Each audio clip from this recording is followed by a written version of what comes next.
샬롬 할렐루야. 데살로니가 전서 5장 23절입니다. 악은 어떤 모양이라도 버리라.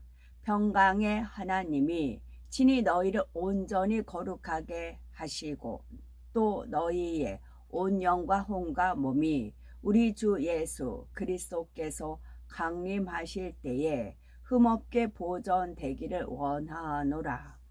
아멘. 1차 영혼육 7번째 영이란 무엇인가 입니다. 혼이란 뇌세포와 그 작용을 총칭하여 말합니다. 아담이 범죄하기 전에 혼은 영의 지시에 순종하는 종과 같은 역할을 했지만 선악과를 먹음으로 영이 죽게 되자 하나님과 교통이 끊어지고 사단이 혼을 주관함으로 사람의 생각을 통해 비진리를 마음에 심어가게 되었습니다. 이러한 혼의 사람은 하나님의 말씀을 들어도 뇌에 입력되어 있는 인간적인 생각을 내세워 마음으로 받지 않으므로 믿음을 갖기 어렵습니다. 지금까지 눈에 보이는 생각하고 기억하는 작용을 하는 혼에 대해서 배운 것은 영을 이해하는데 기본적인 지식이 필요하기 때문이지요. 그러면 영이란 무엇이며 영이 죽은 사람들이 구원을 받으려면 과연 어떻게 해야 할까요? 영이란 무엇일까요? 세상 사람들에게 영에 대해서 물으면 눈으로 볼 수 없는 것, 만질 수 없는 것이라 말하기도 합니다.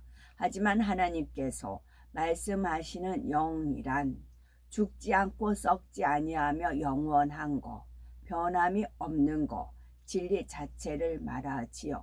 우리 눈에 보이는 3차원의 세계가 아니라 4차원의 세계에 속한 것입니다. 우리 하나님도 4차원에 계심으로 요한복음 4장 24절 하나님은 영이시니 예배하는 자가 신령과 진정으로 예배할지니라 라고 하셨지요. 하나님을 믿는 자녀들에게는 영이 있습니다. 하나님께서 사람을 창조하실 때 그 코에 생기를 불어 넣으심으로 생명 곧 살아있는 영으로 지으셨기 때문입니다. 그런데 아담이 범죄하여 생명이 죽은 영이 되었기 때문에 하나님을 믿지 않는 사람들은 영이 없는 것과 마찬가지입니다. 그러면 아담의 범죄 이후에 영은 과연 어떻게 변화되었을까요? 본래 첫사람 아담은 산 영으로서 살아있는 영으로서 하나님과 교통하는 존재였습니다. 에덴 동산에 거하며 하나님께로부터 오직 진리만 가르침 받았으므로 그의 마음에는 어떤 비진리나 악도 없었으며 선과 악을 구별하는 양심도 필요치 않았습니다. 범죄하기 이전의 아담은 마음도 양심도 곧 영이었던 것입니다. 그런데 아담이 불순종함으로 영이 죽게 되자 죄가 들어오기 시작하였지요. 전에는 선과 진리만 알았는데 이제는 선과 악이 무엇인지 느끼게 되고 상대성이 생기게 되었지요. 또한 아담은 범죄함으로 저주를 받아 육체의 사람으로 타락하게 됩니다. 영이 죽어 하나님과의 교통이 끊어진 상태에서 육의 공간에 살게 된 아담은 그때부터 혼을 주관하는 사단을 통해 마음의 비진리를 받아들이지요. 그러면서 하나님께서 가르침 받은 진리를 점차 잃어버리는데 이런 과정을 통해 사람의 마음에는 진리와 비진리가 섞이게 됩니다. 범죄하기 전에는 진리만 있었으나 범죄 이후 사단을 통해 악이 입력되어 들어오므로 옳고 그른 것, 의와 불의, 그리고 선과 악이 공존하게 된 것입니다. 사람은 그 속에서 자유의지를 통해 선 또는 악을 택해 나갔지요. 또한 사람은 태어나서 배우고 입력된 것을 통해 나름대로 옳고 그른 것을 판단하는 기준을 세우는데 그것이 바로 양심입니다. 이 양심에 따라 무엇이 선이고 악인지를 구별하고 그에 따라 선한 행동과 악한 행동이 나오게 됩니다. 여기서 우리가 알아야 할 것은 사람의 양심이란 하나님의 기준으로 봤을 때 항상 옳은 것은 아니라는 사실이지요. 어떤 환경에서 자라서 누구에게 가르침 받고 무엇을 경험했느냐에 따라 선과 악을 구별하는 기준이 다르며 사람마다 양심이 다릅니다. 만약 진리 안에서 선하고 착하게 사는 사람이 자녀를 낳아 오직 선만 가르친다면 그 자녀는 선하고 착한 사람이 될 것입니다. 그러나 아무리 부모가 선한 것만 가르친다 해도 자녀는 이웃과 친구 등 여러 사람의 영향을 받기 때문에 마음에 악이 심어질 수 있습니다.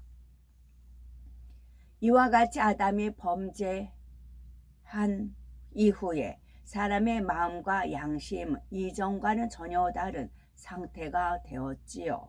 오직 선과 진리로만 있던 영이 아닌 사단이 주관하는 혼의 지배를 받는 마음과 양심이 되어버린 것입니다. 따라서 영이 죽은 사람은 사단의 주관 아래 악을 행하다가 지옥으로 갈 수밖에 없게 되었습니다. 영이 죽은 사람이 구원을 받으려면 어떻게 할까요? 영은 변함이 없으며 영원한 것이요 참이며 진리입니다.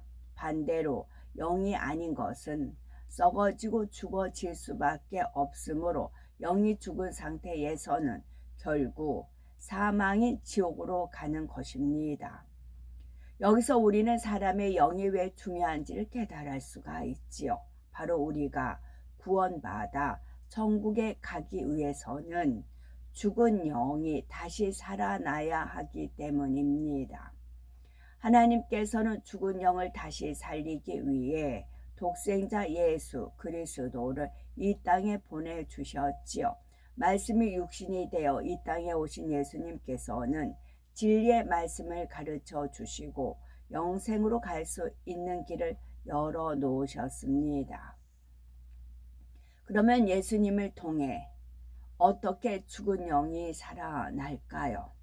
누구든지 진리의 말씀을 듣고 예수님을 구주로 영접하면 우리 안에 성령이 선물로 주어지며 성령은 우리의 죽은 영을 다시 살려 영원한 천국에 들어가도록 인도해 주십니다. 요한복음 14장 6절에 예수께서 가라사대 내가 곧 길이요 진리요 생명이니 나로 말미암지 않고는 아버지께로 올 자가 없느니라 말씀한 대로 오직 예수 그리스도를 구주로 믿을 때만이 우리의 죽은 영이 살아나서 천국에 갈 수가 있습니다. 이처럼 죽은 영이 살아나면 천국에 갈 수 있는데 우리가 교회에 다니고 신앙생활을 해야 하는 이유는 무엇일까요? 죽은 영이 살아난 다음에는 성장하는 과정이 필요하기 때문입니다. 아이가 태어나면 유아기를 거쳐 청년이 되고 성년이 되는 것처럼 우리의 영도 살아난 후에는 계속해서 성장해야 하는 것입니다. 생명이 있다면 그대로 멈춰 있을 수는 없는 것이죠. 이렇게 영을 낳고 성장시키는 작용은 바로 성령께서 하십니다. 요한복음 16장 7, 8절에 내가 떠나가는 것이 너에게 유익이라 내가 떠나가지 아니하면 보혜사가 너희에게로 오시지 아니할 것이요 가면 내가 그를 너희에게로 보내리니 그가 와서 죄에 대하여 의에 대하여 심판에 대하여 세상을 책망하시리라 말씀한 대로 우리 마음에 오실 성령은 우리로 하여금 죄와 의와 심판에 대해서 깨닫게 하십니다.